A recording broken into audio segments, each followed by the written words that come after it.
प्रिय विद्यार्थियों, आज हम न्याय की धारणा के बारे में पढ़ेंगे। न्याय समाज दर्शन की एक ऐसी बुनियादी धारणा है जिस पर सामाजिक चिंतन के प्रारंभ से ही विचार होता रहा है। इतिहास में न्याय की अनेक प्रकार से व्याख्या हुई है। उसे कभी जैसी करनी वैसी भरनी का पर्याय माना जाता रहा, तो कभी ईश्वर की इच्छा और पूर्व जन्म के कार्यों का फल। आधुनिक न्याय शास्त्र में न्याय का अर्थ सामाजिक जीवन की वह अवस्था है जिसमें व्यक्ति के आचरण का समाज के व्यापक कल्याण के साथ समन्वय स्थापित किया गया हो। स्वभाव से प्रत्येक मनुष्य अपने स्वार्थ की पूर्ति के लिए आचरण करता है, पर उसका आचरण न्यायपूर्ण तभी समझा जा सकता है जबकि उसका आचरण समाज को भी कल्याण के मार्ग पर आगे ले जाने वाला हो। संक्षेप में, न्याय का अर्थ समाज के व्यापक कल्याण की सिद्धि है। उस व्यापक कल्याण की सिद्धि जो व्यक्तियों के अलग अलग कल्याण से भिन्न हो, बहुमत तक के कल्याण से भिन्न हो।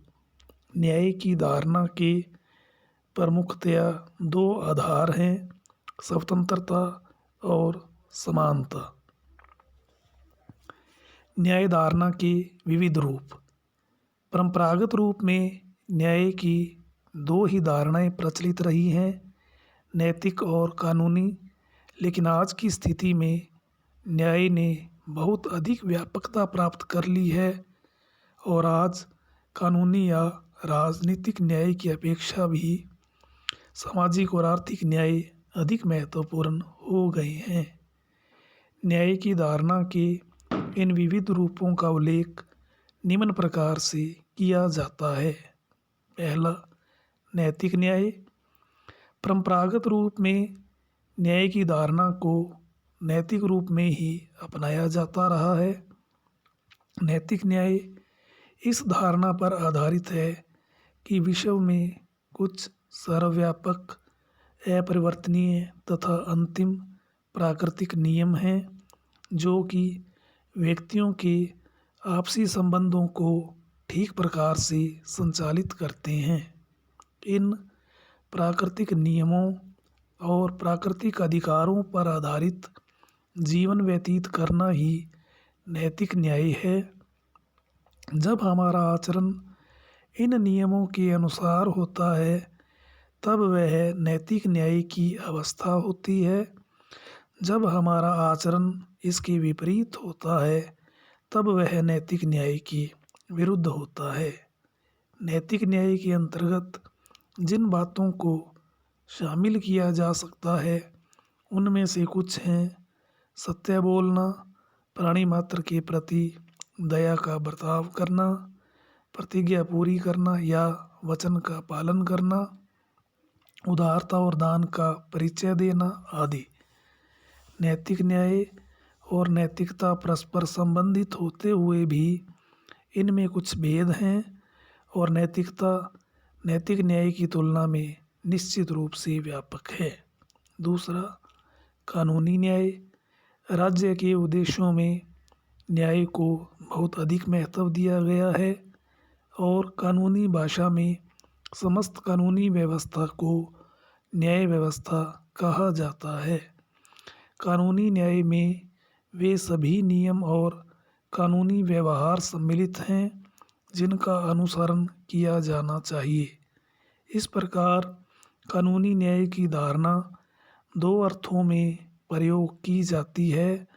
पहला, कानूनों का निर्माण, अर्थात सरकार द्वारा बनाए गए कानून न्यायोचित होने चाहिए।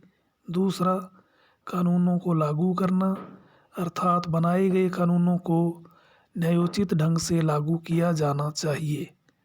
कानूनों को न्यायोचित ढंग से लागू करने का मतलब यह है जिन व्यक्तियों ने कानूनों का उल्लंघन किया है उन्हें दंडित करने में किसी भी प्रकार का पक्षपात नहीं किया जाना चाहिए। तीसरा, राजनीतिक न्याय।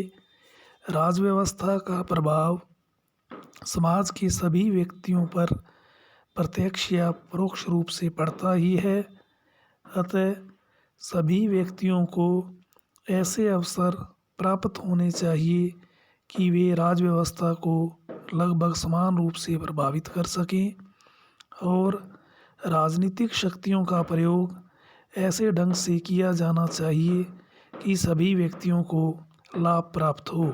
यही राजनीतिक न्याय है और इसकी प्राप्ति स्वाभाविक रूप से एक प्रजातांत्रिक व्यवस्था के अंतर्गत ही की जा सकती है। प्रजातांत्रिक व्यवस्था के साथ साथ राजनीतिक न्याय की प्राप्ति के कुछ अन्य साधन हैं। वयस्क मताधिकार। सभी व्यक्तियों के लिए विचार, भाषण, सम्मेलन और संगठन आदि की नागरिक स्वतंत्रताएं। प्रेस की स्वतंत्रता। न्यायपालिका की स्वतंत्रता। बिना किसी भेदभाव के सभी व्यक्तियों को सार्वजनिक पद प्राप्त होना आदि। राजनीतिक न्याय की धारणा में यह बात निहित है कि राजनीति में कोई कुलीन वर्ग अथवा विशेषाधिकार प्राप्त वर्ग नहीं होगा। चौथा, सामाजिक न्याय। सामाजिक न्याय का मतलब यह है कि नागरिक नागरिक के बीच में सामाजिक स्थिति के आधार पर किसी प्रकार का भेद न माना जाए और प्रत्येक व्यक्ति को आत्मविकास के पूर्ण अवसर प्राप्त हों। सामाजिक न्याय की धारणा में यह बात निहित है कि अच्छे जीवन के लिए आवश्यक परिस्थितियां व्यक्ति को प्राप्त होनी चाहिए और इस संदर्भ में समाज की राजनीतिक सत्ता से यह आशा की जाती है कि वह अपने विधायी तथा प्रशासनिक कार्यक्रमों द्वारा एक ऐसे समाज की स्थापना करेगा जो समानता पर आधारित हो। वर्तमान समय में सामाजिक न्याय का विचार बहुत अधिक लोकप्रिय है और सामाजिक न्याय पर बल देने के कारण ही विश्व के करोड़ों लोगों द्वारा मार्क्सवाद या समाजवाद की अन्य किसी रूप को अपना लिया गया है। इस संबंध में श्री नेहरू जी ने एक बार यह ठीक ही कहा था कि लाखों करोड़ों लोगों के लिए मार्क्सवाद के प्रति आकर्षण का स्रोत उसका वैज्ञानिक सिद्धांत नहीं है वरन सामाजिक न्याय के प्रति उसकी तत्परता है। गेहरलिक, लोम्बार्ड, टाइनबी और बर्जाइम आदि ने इसी आधार पर मार्क्सवाद को नवीन युग का एक नया धर्म बताया है। वास्तव में सामाजिक न्याय के बिना समानता तथा स्वतंत्रता के आदर्श बिल्कुल निस्सार हो जाते हैं। पांचवा, आर्थिक न्याय। आर्थिक न्याय सामाजिक न्याय का एक अंग है। कुछ लोग आर्थिक न्याय का तात्पर्य पूर्ण आर्थिक समानता से लेते हैं, किंतु वास्तव में इस प्रकार की स्थिति व्यवहार के अंतर्गत किसी भी रूप में संभव नहीं है।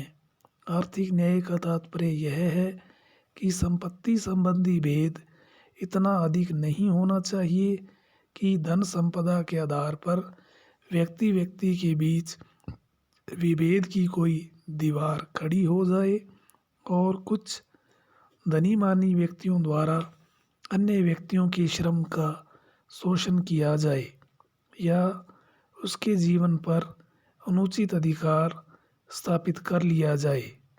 इसमें यह बात भी निहित है कि पहले समाज में सभी व्यक्तियों की अनिवार्य आवश्यकताएं पूरी होनी चाहिए, उसके बाद ही किन्हीं व्यक्तियों द्वारा आरामदायक आवश्यकताओं या विलासिता की आवश्यकताओं को पूरा किया जा सकता है। आर्थिक न्याय के लक्ष्य को प्राप्त करने के लिए व्यक्तिगत संपत्ति के अधिकार को सीमित किया जाना आवश्यक है।